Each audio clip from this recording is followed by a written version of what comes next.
परिवार छोड़कर कांग्रेस के लिए काम करने के लिए आए थे। ठीक, मैं अनुराग जी 1 मिनट आपको रोक रहा हूं। वंदना जी भी हमारे साथ जुड़ गई हैं, उनसे भी मैं ऐसी घटना होती है जैसा मेरे साथ हुआ, मैं चीखती चिल्लाती जो हमारा मंदिर है वहां से भागी और फिर भी न्याय नहीं मिला और सबने मुझे चुप करने को कह दिया गया, सिर्फ इसीलिए क्योंकि मैं प्रभु श्री राम के दर्शन करके आई हूं, सिर्फ इसीलिए क्योंकि मैं एक हिंदू हूं, एक सनातन धर्म को फॉलो करने वाली हूं, हिंदू धर्म को राम लल्ला की पूजा उपासना करने वाली हूं, तो इसीलिए मुझे न्याय ना देना। तो ये पार्टी कहा जा रही है, क्या कर रही है? आपकी लड़ाई राम लल्ला से है कि आपकी लड़ाई किसी पॉलिटिकल पार्टी से है? देश इस पार्टी को तय करना होगा। और बाकी चीजें तो हम जानते ही हैं किस तरीके से क्या इस पार्टी में हो रहा है, पर लगातार ऐसी चीजों पे जाके खिलाफत करना। और मुद्दा ये नहीं है कि चुनाव है क्या है, मुद्दा ये है कि प्रभु श्री राम जो सबके आराध्य है, पूरा देश पूरे विश्व में खुशी है राम मंदिर की, लेकिन उसकी वजह से कि जो जो राम जी की उपासना करते हैं उनके साथ ऐसी अभद्रता करना और फिर न्याय ना देना, इससे बड़ा पाप नहीं हो सकता। मैंने अपना इस्तीफा भेज दिया है। मैंने 6 दिन इंतजार किया, न्याय की गुहार करी, मुझे लगातार बोल दिया गया इंतजार करो, चुनाव है, रहन दो, भूल जाओ। यहाँ के साफ साफ बोल दिया गया तुम्हें न्याय नहीं मिलेगा, कुछ नहीं होगा। तो इंतजार करते करते अब मैं प्रभु श्री राम के चरणों में पहुंच गई हूं, उन्हीं से न्याय की उम्मीद है और मैं जानती हूं मर्यादा पुरुषोत्तम प्रभु श्री राम मुझे न्याय स्वयं देंगे। मैं लड़ेंगे, लेकिन उन्होंने रायबरेली से चुनाव लड़ने का फैसला किया। ऐसे में कुछ निराशा आप लोगों को भी थी, क्योंकि कहीं ना कहीं शीर्ष नेतृत्व भी जब ऐसे झुककर सामने आता है तो देखिए, मैं अभी इसी बात पे कायम रहना चाहूंगी क्योंकि एक बहुत ही संवेदनशील मुद्दा है और मैं बहुत परेशान हूं, बहुत दुखी हूं, बहुत ही अंदर से, और मेरे को इस बात को बोलने में और बहुत पीड़ा से इस समय गुजर रही हूं क्योंकि एक बहुत भारी मन से मैं इस्तीफा दे रही हूं। आज 22 साल मैंने जहां दिए हैं, जिस विचारधारा के लिए मैं लगातार लड़ी हूं, न्याय के लिए और लोगों के न्याय के लिए बात करती हूं।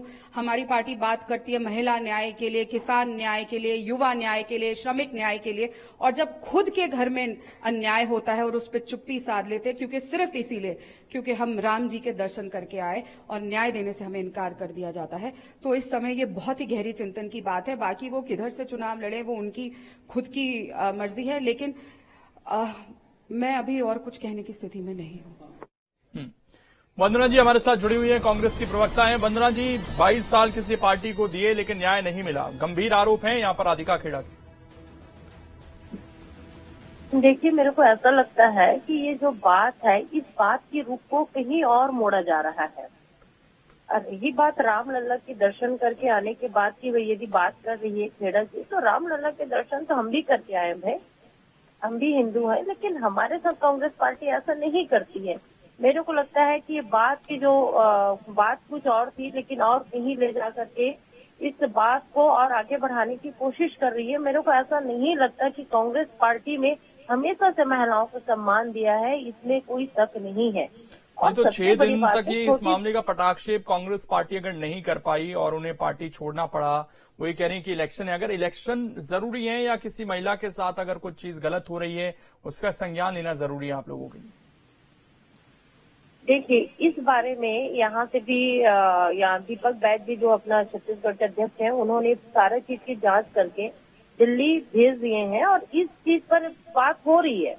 और रही बात इलेक्शन की, तो इलेक्शन तो हो ही रहा है, लेकिन महिलाओं का सम्मान सबसे बड़ी कांग्रेस पार्टी मानती है और हमेशा से महिलाओं को सम्मान दिया है, इसमें कोई राय नहीं है। ये तो छोटी मोटी बात होती है और उस छोटी मोटी बात को आप अपने स्वार्थ के लिए अगर आप दूसरी दिशा में मोड़ लेते हैं तो मेरे को लगता है कि गलत है।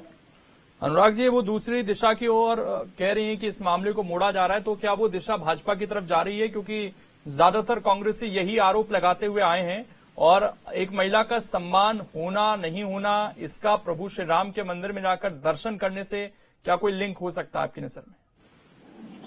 देखिए, ये दिशा तो कांग्रेस की भटकी हुई है, दिशा और सनातन विरोधी कांग्रेस की दिशा भटकी हुई है, जो सनातन का विरोध कर रहे हैं।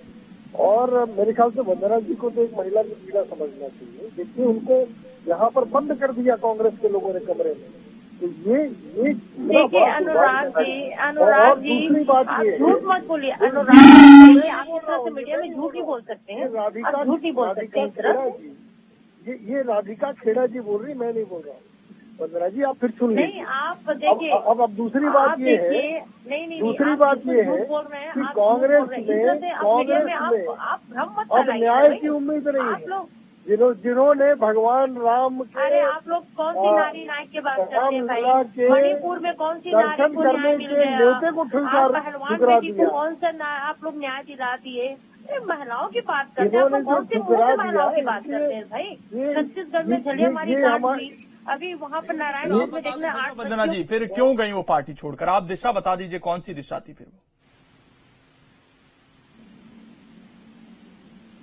वंदना जी, कौन सी दिशा थी जिसे वो छोड़कर गई? फिर बता दीजिए आप खुद।